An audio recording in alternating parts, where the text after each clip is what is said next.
Napoleonic warfare doesn't work outside Western Europe. Napoleon changed the world, and that's positive and a negative.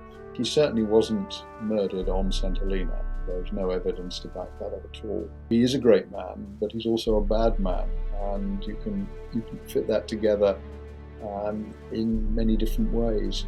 But ultimately, he's one of the few people in world history that we all think about.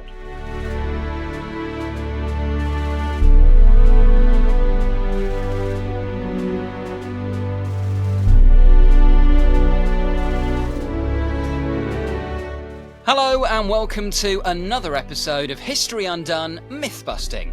I'm James Hanson. Every episode we choose a moment from history or an historical figure, and I sit down with one of our experts to talk through some of the most common things that people get wrong. We'll also cover a few things you might not know. Today it's the turn of one of the most infamous military figures from history. Statesman, military genius or tyrant? There are many different opinions of Napoleon Bonaparte, and unsurprisingly, quite a few myths too. Joining me today once again on the channel is Professor Andrew Lambert, Lawton Professor of Naval History at King's College London. Andrew, always a pleasure. Welcome back. Thanks very much, James. Now, you are, of course, one of Britain's most respected experts in the Napoleonic Wars. What makes the mythology of Napoleon so pervasive, would you say? Napoleon emerges out of the chaos of a revolution and a series of revolutionary wars in which France, which had been the bastion of old-fashioned feudal power with a god-anointed king and with vast aristocracy, suddenly breaks out in the space of 2 or 3 years. It goes from one end of the spectrum to the other. And the question is, where does this end? And by the time Napoleon becomes famous, France has already shown that under the Republic, it's capable of generating huge amounts of military power. It's highly aggressive. And in his second major campaign into northern Italy, they overrun the established order with ease. And all of a sudden, the world has turned upside down. And right at the spear point of that process, by a combination of just happenstance, several of his Republican general contemporaries either died in battle or lost favor for different reasons. Napoleon ends up as the last of the great Republican generals. And he does what the great Republican generals always do. He overthrows the Republic and then becomes essentially the emperor of Europe. He invades Egypt, he invades Russia, he conquers Spain, he conquers Germany. He looks to be the man who's going to change the world. And a lot of liberal progressive people are persuaded by Napoleon's rhetoric. Political hopes are always sparked, and Napoleon is able to play on this mythology of being the great revolutionary hero who's going to transform the world while becoming a good old-fashioned military dictator, the sort that anybody in the 20th century will recognize. And so there's so much invested in him. You can have your own Napoleon. Everybody's got their own version of Napoleon. Many years ago, I worked for a man who was a very prominent Napoleon scholar. And I said, what do you make of Napoleon? What ultimately is the judgment of your tremendous work on Napoleon? He said, Napoleon was a very great bad man. And I'm fairly happy to stick with that. But then after he goes, everybody misses him. Where's the drama? Where's the glory? Where's the spectaculars? And there are many in France who sort of hanker after a bit of Napoleonic glory. And of course, being top dog in Europe is always quite attractive too. So Napoleon is great if you're an opponent of the British government in this period. He's a radical alternative. If you're a French newly established regime in the 19th century, a bit of Napoleonic glory is the kind of fairy dust that might get you through a difficult election. His nephew, who's nothing like him, ends up as the emperor of the Second Empire, and this is a joke.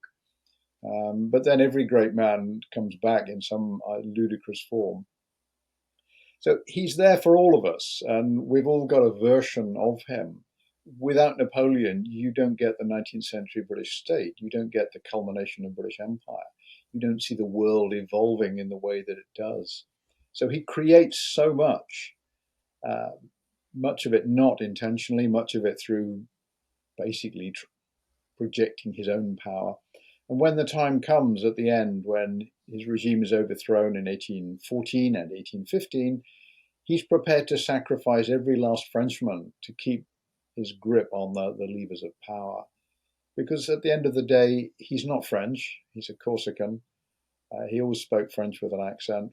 France is not his country, and he sees himself as above and beyond all of that. He sees himself as a mythological figure long before he reaches the apogee of his career. He has his own heroes, and we'll probably come on to discuss that, but he sees himself in a world historical mode. And it's very difficult for somebody who sees themselves on that scale to put up with minor things like tactical defeats, mistakes, or the kind of criminal behavior that military dictators usually resort to. We'll come on to your 5 big myths about Napoleon in a moment, Andrew. But just briefly, did the myths start in his lifetime, or have they developed over the years? Ultimately, Napoleon is the key author of his own mythology. And like every great man, he has a great school of writers who either write at his dictation or are just happy to support his claims. So it's his handling of the press just as much as his handling of the sword and his command in battle that makes him famous. And he stands out from the other revolutionary leaders because he does play the press. He does understand how to work the media.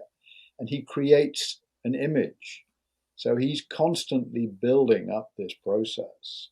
So yes, he is acutely aware of what he's doing, and he has a care for his image. The great works of French battle art in this period, he commissions them. He decides what the subject is. He agrees what the artist is going to do. He has himself represented in a variety of parts of the battle, in a variety of different characters, as the heroic leader, as the man who's being merciful at the end of the battle, the man who's caring for his troops, and that's complete and utter fabrication. But he's an image manipulator, and his genius goes right across into that field. So he does understand all of this. And France is a country with a very powerful run of cultural creators, and he's able to tap into that. He doesn't have to invent the industry, it's already there. He's now manipulating it, controlling it, and shaping it. And there's a degree of brilliance in that. Well, let's get into the big 5 myths about Napoleon you've chosen for us to discuss. Number 1, and this is a big one, how tall was Napoleon? Because I think if you stopped your average person on the street and said, tell us something about Napoleon, one of the first things you'd hear is, he was a small man. He was small. We would think of him as modest in size, but we wouldn't think of him as small, because the figure we are often given is 5'2", which would be on the short side. But that's 5'2" in French measurements, which is about 5'6", 5'7" in English measurements. So he wasn't a tall man, and he wasn't a physically large man either. So he's projecting an image, and part of the big hat on his head is of course to add a little bit of height. But 5'6", he's the same height as Nelson. Nelson too is a modestly proportioned man.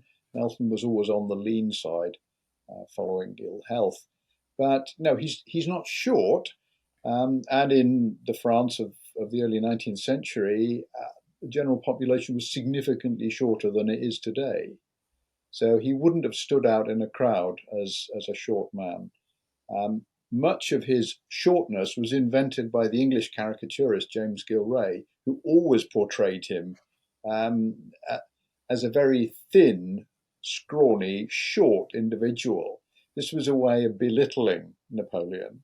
It wasn't an observation of what he looked like. It was an observation of what the British wanted to make him appear, which was small, radical, dangerous, but not seriously dangerous. So he was a figure of fun at the very time when he was threatening to invade England, and he was coming up with all kinds of other massive world-changing projects. So there's a degree of humour being used, a degree of mockery, and the mockery has been remembered rather than the facts.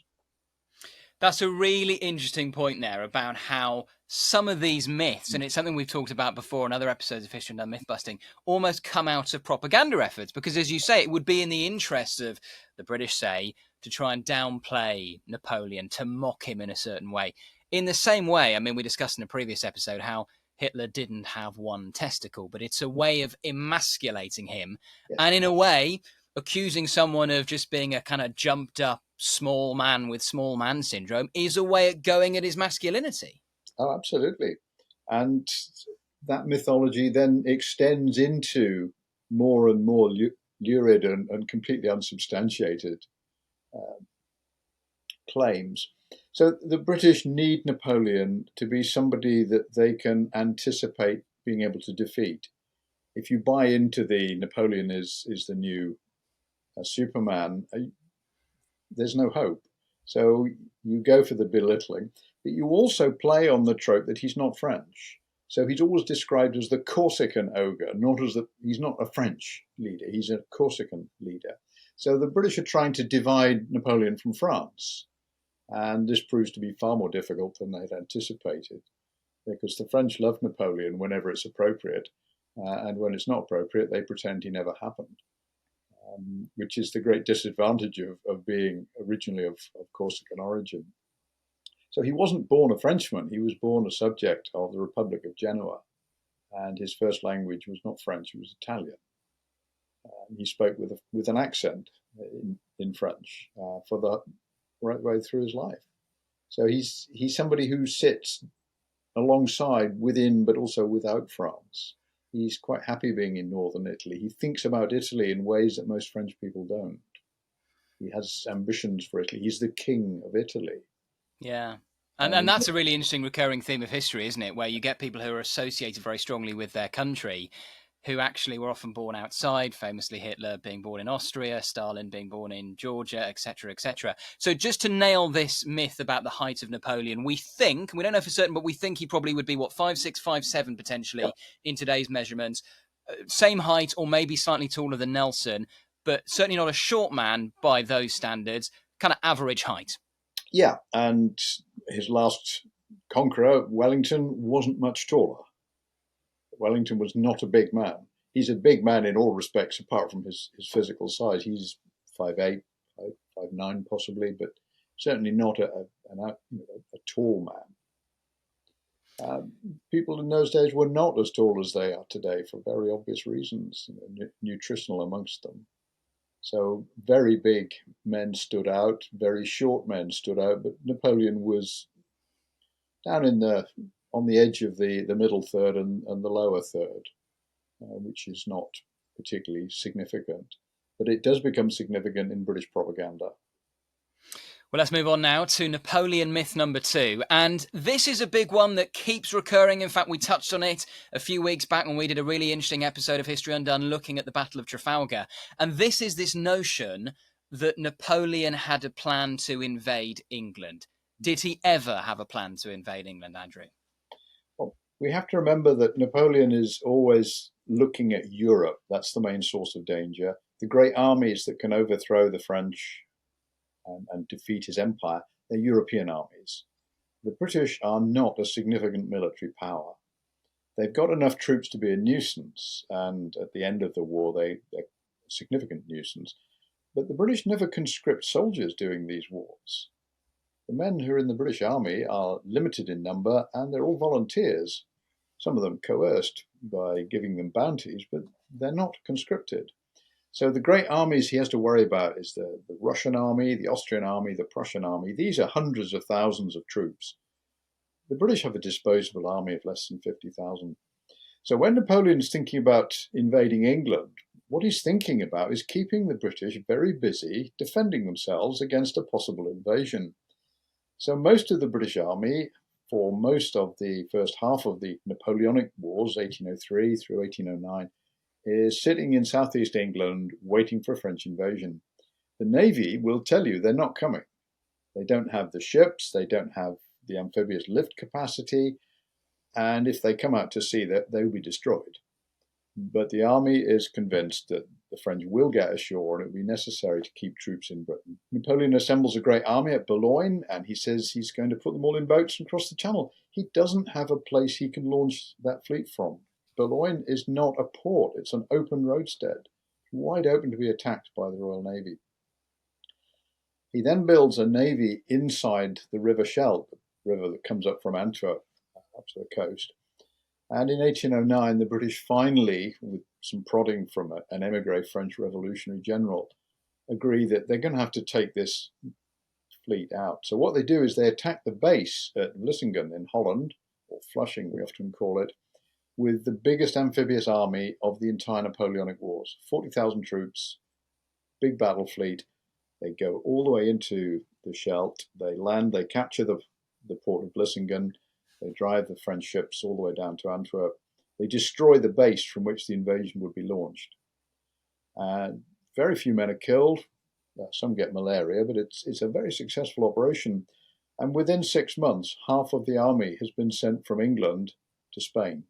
And the war in Spain goes from being defensive to being offensive. And it's the beginning of the end of Napoleon's regime. So the British influence is significant. It's not the numbers of men, it's their mobility, and it's the willingness of the British to subsidize and support the European allies. And eventually, 1813-14, the French will be fighting the Prussians, the Russians, the Austrians, and the British, but the British will be paying most of the bills.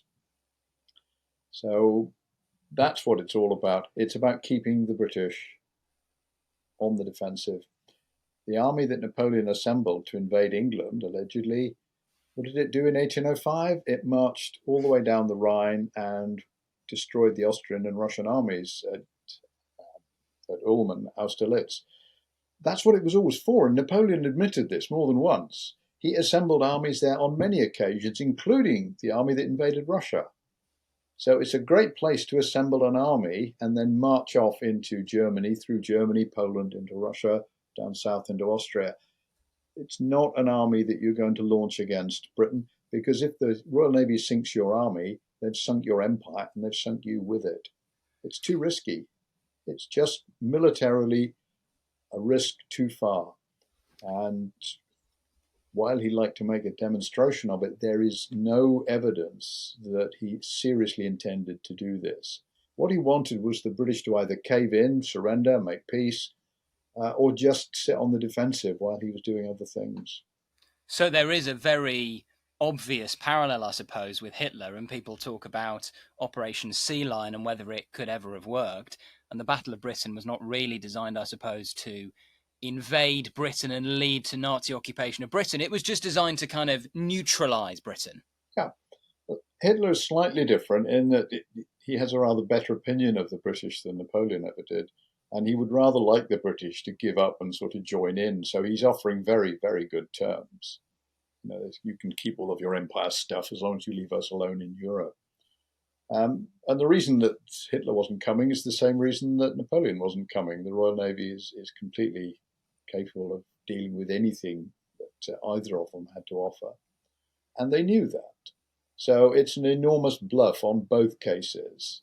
The Hitler one is a bit more obvious because it's very short notice. Napoleon has years to build up. Hitler only has months. And that's the way of paralyzing Britain strategically. You put this threat up, and if enough people take it seriously, Britain ceases to be a dynamic operator, becomes a static defensive power. And in many ways, Napoleon is winning in 1805 because he's able to crush his continental enemies. And the British send some troops to North Germany, but by the time they get there, they have to take them home again because the war is over. Well, let's move on now to Napoleon myth number 3, and this relates to the end of his life, specifically how he died. Was he poisoned, Andrew? Yeah. There's a great story that becomes very popular in the 1960s that Napoleon was murdered with arsenic, and that this was somehow administered to him either by French royalist agents who wished to get rid of him for obvious reasons, or by the British. Obviously, anybody in France will believe bad things of the British.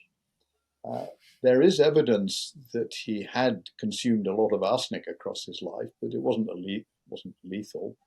He died of exactly the same disease as his father, which is stomach cancer, which may have been caused by a lifetime of eating or consuming products with arsenic in it. But he certainly wasn't murdered on St. Helena. There's no evidence to back that up at all. It sounds convenient that this dangerous man in his 50s suddenly dies and leaves the stage, but in all honesty, his health had not been good for some time, even before he fell from power, and there is no evidence of a conspiracy against him. The British state didn't do things like that. And so this is almost a myth that has come about not from the British as a propaganda tool, but from the French as a propaganda tool, because if you can say your great leader was felled by an enemy, it kind of makes them a martyr. It does, and of course the irony is the one person in this story who might well have murdered a political opponent, and in fact did on more than one occasion, is Napoleon. So, he's hoist on his own petard there. If he was murdered, then it was really only payback for some of the dreadful things that he'd done in the course of his career. But there is absolutely no evidence of this in the British archives, and the autopsy on him, he suffered a serious decline in health. I think a lot of it, he was just depressed. Living on the high ground on St. Helena is a cold, wet, miserable existence. And he was a man of the Mediterranean. I think he found it unbelievably depressing because he was never going to get off there. He was at the end of the earth, as far away from anywhere as possible. And having commanded most of Europe, it was utterly demoralizing. So I think it's a combination of his own condition and the conditions in which he was held. Right, let's move on now to Napoleon myth number 4. And this is a really big one because a lot of people would say Napoleon was a military genius and a great military leader.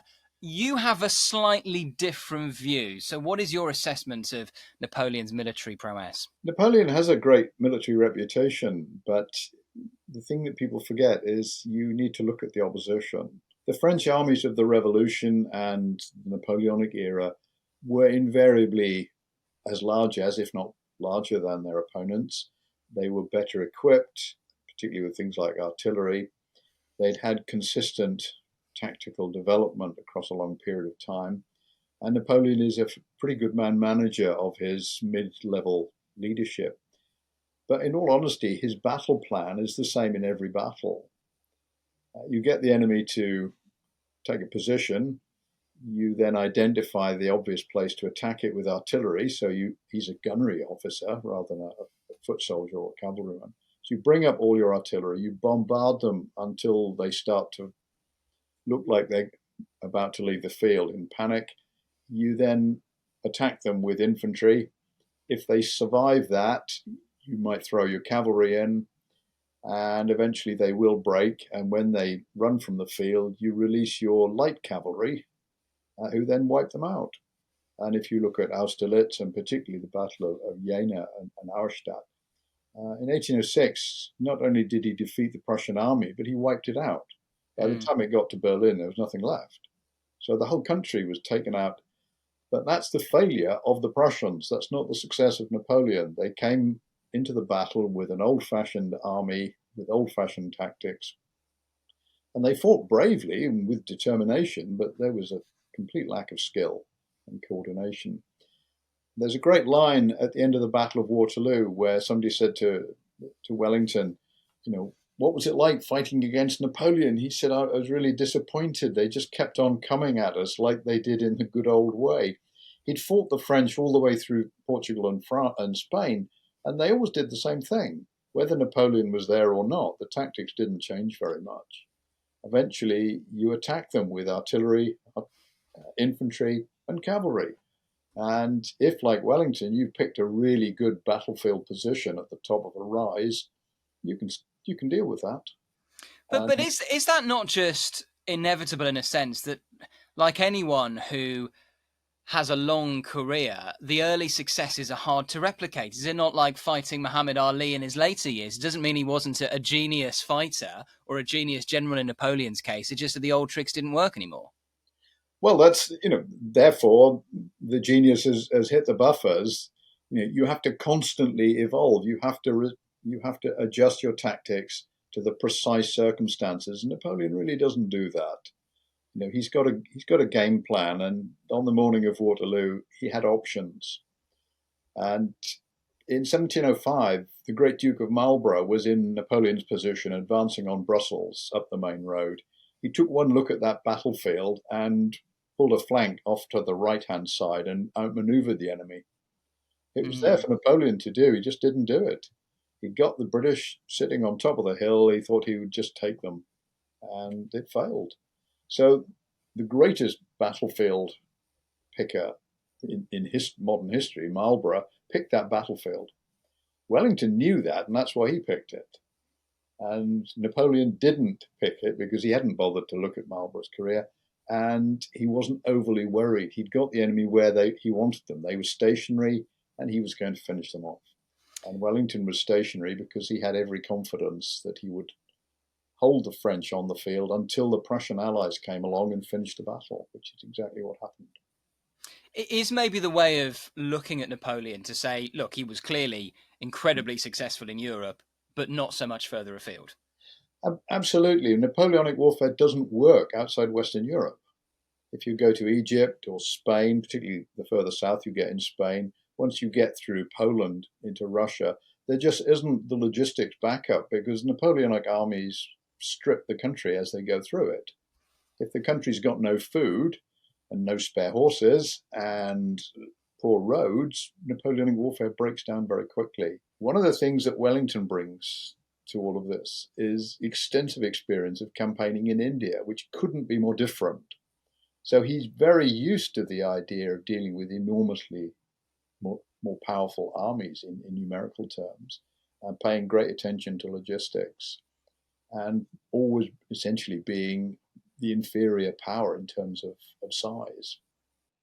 So he's learned some hard lessons, whereas Napoleon doesn't even seem to have learned from his mistakes. He'd done the kind of things he does at Borodino before, and they hadn't worked. Well, let's move on now to Napoleon myth number 5, our final one. And this, I suppose, goes to what motivated Napoleon. Was he genuinely interested in improving France and improving Europe, or was it really all about Napoleon?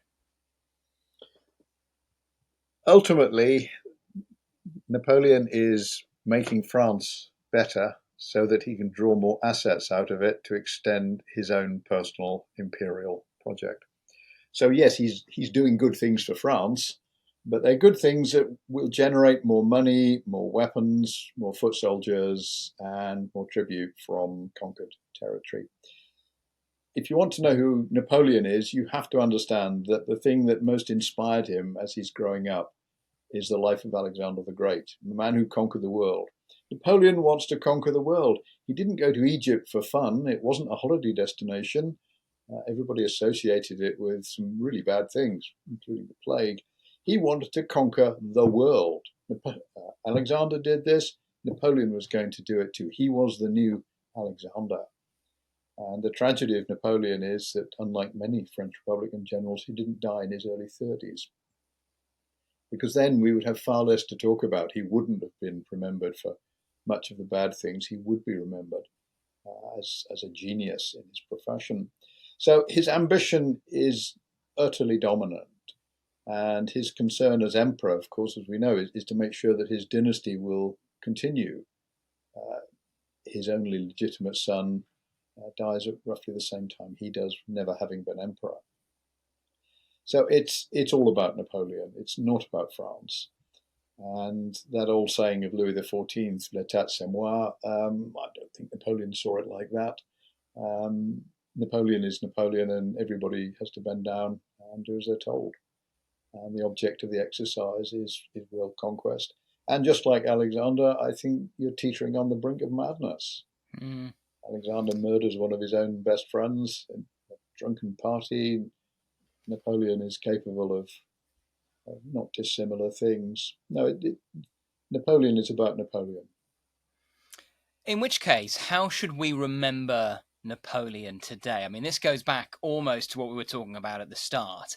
It's a complicated legacy. If you ask someone in France and you ask someone in the UK, you're probably going to get different answers. How should we, if we're trying to be objective about Napoleon, how should we assess his legacy? Yeah. Napoleon changed the world, and that's a positive and a negative. So his ambition led him to destroy regimes, overthrow states. His destruction of the Venetian Republic, I think, is a classic example. It just got in the way. And being connected with Genoa, he didn't like Venice anyway, so he just rubbed it out. Then he goes around Europe stripping all of its art treasures to make Paris the cultural centre of the world in a very big museum, which we've all been to. Only when he was in charge, it was called the Musée Napoleon. We call it something else now. Robbing art treasures, creating a European cultural centre. France, under Napoleon, would be the centre of the world. Europe was then the centre of the world. France would be the centre of Europe. And after Waterloo, Wellington goes to Paris and he makes the French give back all of the looted art treasures because he understands that military, political, and cultural power are vitally interlinked. And Napoleon gets this too. So, a great bad man. He made an awful lot of difference to the way the world worked. But ultimately, as the population of France would have told you at the time, he chewed through most of their adult male population. He was mobilizing 15-year-olds by the end, and he would have chewed through them as well if the French marshals hadn't surrendered Paris in April 1814. He was never going to give up, and he comes back 12 months later because he just cannot believe that he's lost, and he cannot believe that he's not going to win the next time. His attitude on the day of Waterloo is that they're the British and we'll deal with them. Really not a problem. And he doesn't. So ultimately, it's all about Napoleon. And the myths, good and bad, I think reflect that he's a complex character. So he is a great man, but he's also a bad man. And you can fit that together in many different ways. But ultimately, he's one of the few people in world history that we all think about. Andrew, this has been genuinely fascinating. Thank you so much for helping us dispel these big myths about Napoleon. Before you go, we always like to ask our guests to talk about one or two things that are true that maybe people don't realise about Napoleon or the subject of whoever we're talking about. And you've already kind of teased one of them, which is this art gallery. And you said we know it by something different these days. The interesting thing is he never had it open to the public.